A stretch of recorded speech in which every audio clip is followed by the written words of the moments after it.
Hello everyone, I'm Kevin. Today is March 29th. Um, I would like to talk about the treatment of COVID-19 patients in BC from a healthcare professional perspective. I know we have limited resources, so we cannot do everything. I know the government has budgets, but let's just ignore the budget thing and talk about the treatment only. Share some of my ideas and opinions. Of course, yeah, everyone has limited knowledge, so everyone can be wrong or right. So it's better to to be open-minded. So I know the disease you can categorize into. Usually people think it's mild or severe, but actually the severity of the disease is like continuous. If you really want to categorize, maybe at least I think 5 categorize. One is minimal symptoms, or maybe no obvious symptoms, because if you just sneeze a few times, you don't really know it's an infection or just you get a cold air, right? And some people have mild fever and sore throat, and that's mild cases. But there are also some moderate cases. The third category, moderate, means they have really fever is relatively hard to control. They need to take Tylenol all the time, and they feel very tired, and they may have diarrhea and coughing. So that's moderate. And some of the moderate patients can become severe cases. That usually happens between the 7th and 10th days after the disease. So the patients and the family really need to pay attention in that period of time. So from maybe around the 7th to 10th days, if the patient's condition gets worse, they need to go to hospital. And the severe cases, by definition, means the criteria is they have a short of breath, breathing difficulties. Based on the website of the public website, I think the criteria is too strict. They say people cannot speak a few words, but that's too strict. So some people may not go to hospital because they think they are fine. But when, for example, if you cannot go from your bedroom to the bathroom easily, you feel it's very exhausting just to walk that distance, I think that's severe. You should go to hospital. Or you feel your condition is getting worse. You cannot manage at home. You don't want to exhaust yourself. And the highest level of the severity is the ICU. People need intensive care. They usually need the ventilation machine to help their breathing. So I know I see the numbers of cases admitted in the hospital in BC. There are about more than 80 patients in hospital in BC, and then among the 80 patients, more than 50 are in ICU, which means 5 out of 8 patients are in ICU in BC hospital. From my understanding, that means patients only go to hospital when they are really sick, really seriously sick. So that in that cases, the death rate can be high. Yeah, many patients in the ICU will die. We know the ratio, right? Percentage.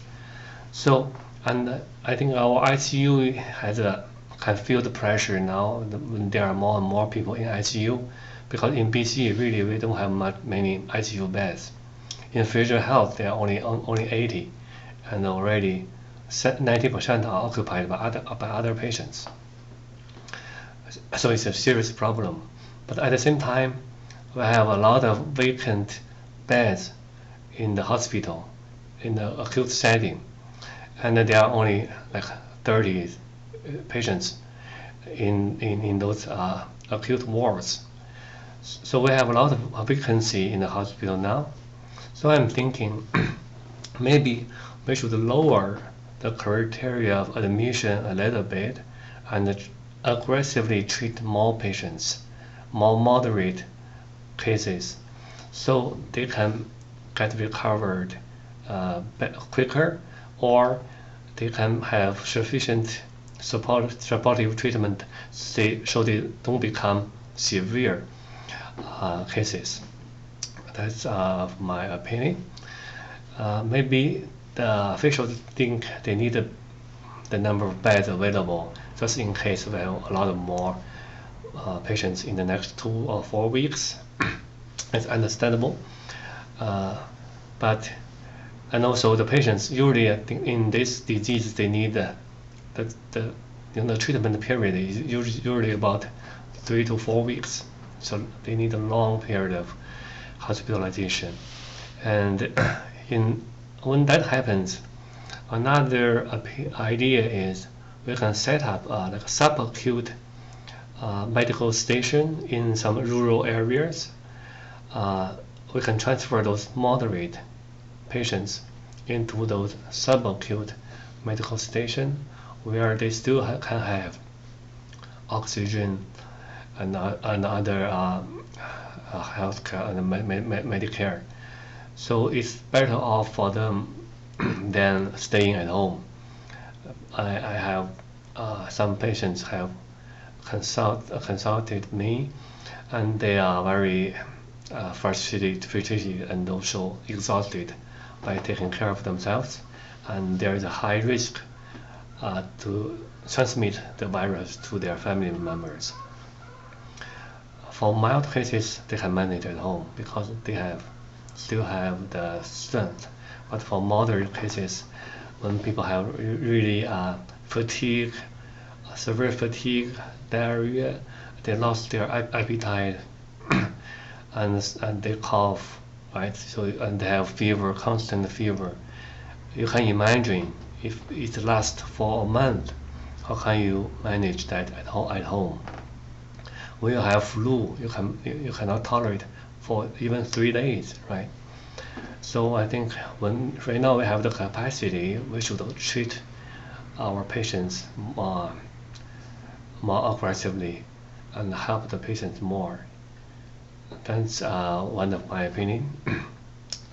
The other one is I don't understand why BC can expand their capacity of testing. There are a lot of people, they know they are positive, they are infected, and the healthcare professionals know they are infected, but they cannot be tested. So it doesn't show on the number.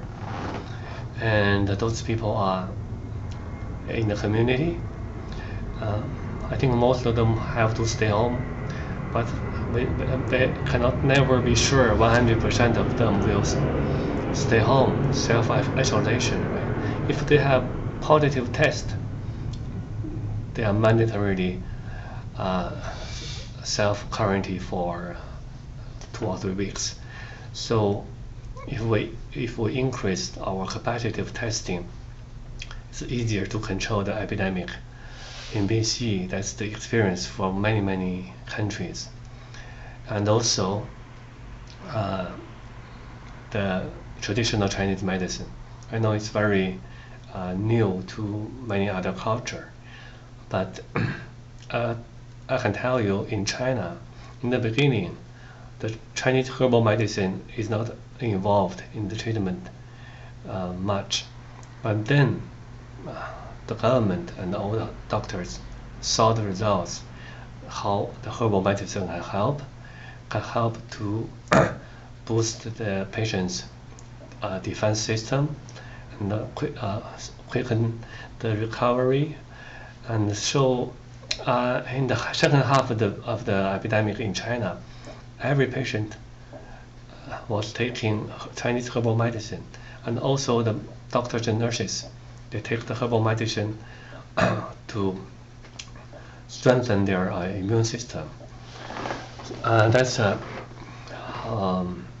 and also the herbs, the formula formalized by the Chinese government, the top TCM doctors are very safe with very little side effects.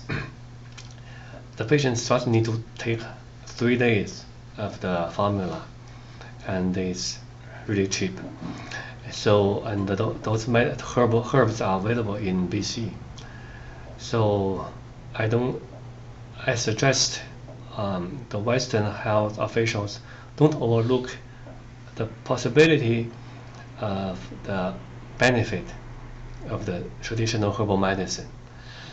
The disease is from nature, so we can all not only think about chemical interventions, but also therapies from the nature, from the herbs. Yeah, we need both. We need oxygen therapy, we need ventilations, and for many patients who can still eat and drink, I think they can benefit from Chinese herbal medicine. So we have seen it in our own eyes for many cases. So that's another thing the Western world have been overlooked. So the most important thing to prevent the infection is still personal hygiene and trying to stay home as much as possible, social distancing, and when you go shopping in the indoors, buy groceries, you should wear a mask, because you cannot 100% keep 2 or 3 meters from each other. That's impossible in a shopping center or in a grocery store. And there are always, from my personal experience, there are always some people cough or sneeze in the shopping place without a mask. So to protect yourself and the family, when you go to indoor, you need to wear a mask and perform hand hygiene. That's my opinion for today. Thank you for watching. Take care.